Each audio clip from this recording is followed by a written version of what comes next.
lights are off and the heat is on as Dark Sector finally hits store shelves.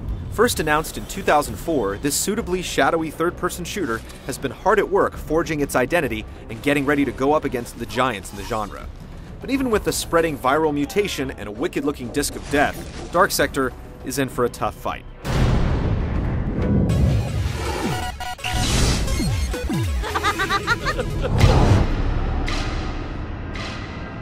CIA agent Hayden Tenno has been sent into the heart of Eastern Euro hellhole Lasria, where there's a rogue agent to be eliminated and a deadly bioplague turning the populace into mutated freak beasts.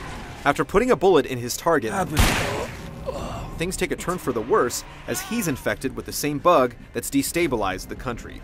The storytelling is nothing special, with short cutscenes breaking up the huge action sequences. A few generic notes are offset by a few surprises, and in the end it meets basic expectations.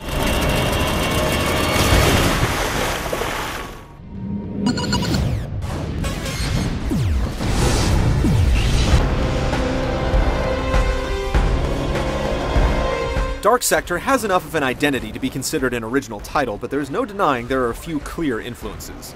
The gunplay, crate-busting, and black market merchant all scream Resident Evil 4, while the heavy field of character movement and cover system feels very Gears of War.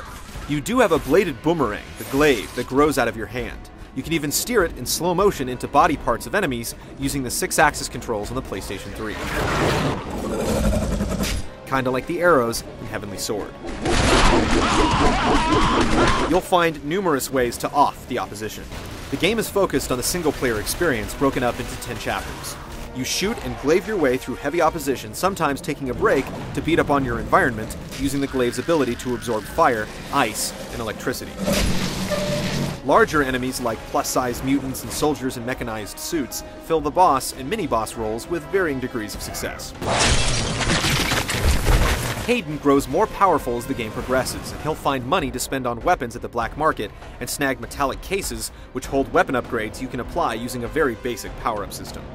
On the other hand, or the other arm, your infection gradually spreads, giving you access to new abilities which help you survive against increasingly angry biofreaks. One of the first is the Power Throw, which, with the proper timing, makes your glaive both deadlier and more satisfying to use. Dark Sector also features a multiplayer component that pits man against a mutant. With limited map selection and only 2 modes, it's clear that multiplayer isn't the primary focus. It doesn't quite have the depth or balance to give it long-term legs, but it's good enough to help bolster the 10-hour single-player experience. The first mode puts everyone up against one superpowered mutant player. Take out the threat, and the powers are yours when the hunt is on again next round. Unfortunately, too many players can easily wreck the fun. The other mode is better, pitting 2 evenly matched squads against each other, with 1 randomly selected super mutant VIP per side and more than 1 guy for you to kill. Neither mode will become an unhealthy addiction, but they're a decent bonus to a game of average length and value.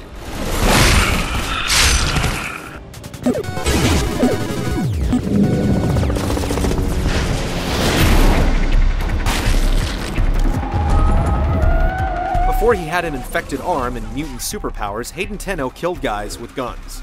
Now he has a bladed weapon growing out of his hand, so he uses that too. Dark Sector is a level-by-level gauntlet of enemies and doors leading to more enemies. The assault never lets up, and the correct way to proceed always involves taking out every last person or thing standing in your way. There are a few puzzles that have you charge your glaive with the appropriate power to shock, burn, or freeze your way through obstacles, and a couple of vehicle sections where you'll control a walking tank, but the level of variety is pretty low. Fortunately, multiple ways of mutilating your enemies will keep you entertained. You can use the glaive in conjunction with a handheld weapon like a pistol, but if you're unloading on enemies with a 2-handed gun like a shotgun or assault rifle and have the urge to play Death Frisbee, you'll have to wait a couple of seconds for the switch.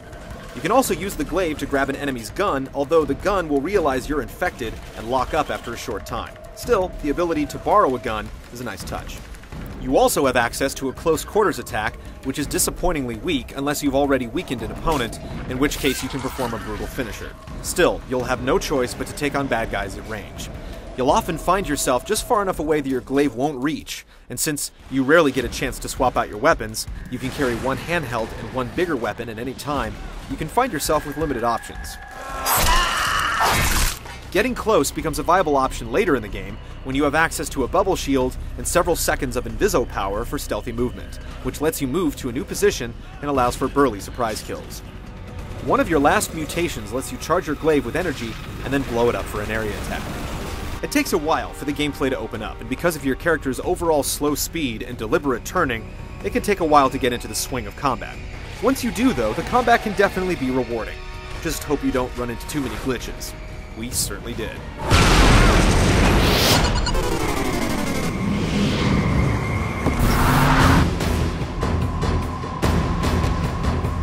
Most of the time, Dark Sector looks good and sounds great. The environmental effects and character models are impressive, and while the dark and gritty environments aren't completely original, they do look very, very good. The sound design on the game is also good, with solid sound effects for headshots that make the combat feel visceral and maybe a little sickening. The dialogue isn't quite on the level of the actor delivering it, Smallville's Michael Rosenbaum, but it does a good job. I've been infected. The shot you gave me, it's not working! Unfortunately, a few technical hitches make a noticeable impact. Enemies can get stuck in place or clip through walls, objects will occasionally hang in the air, and every once in a while it can be painfully obvious that things aren't going according to plan. Dark Sector goes for gore and glory, but does better spattering blood than it does applying polish. Despite a number of original elements and a fairly solid gameplay core, the game isn't able to add substantially to the formula and mechanics it's borrowed from other games in the genre. You could call Dark Sector just another shooter with a few annoying technical issues, and though it doesn't qualify as a must-play, you'll be rewarded for shining some light into its dark world.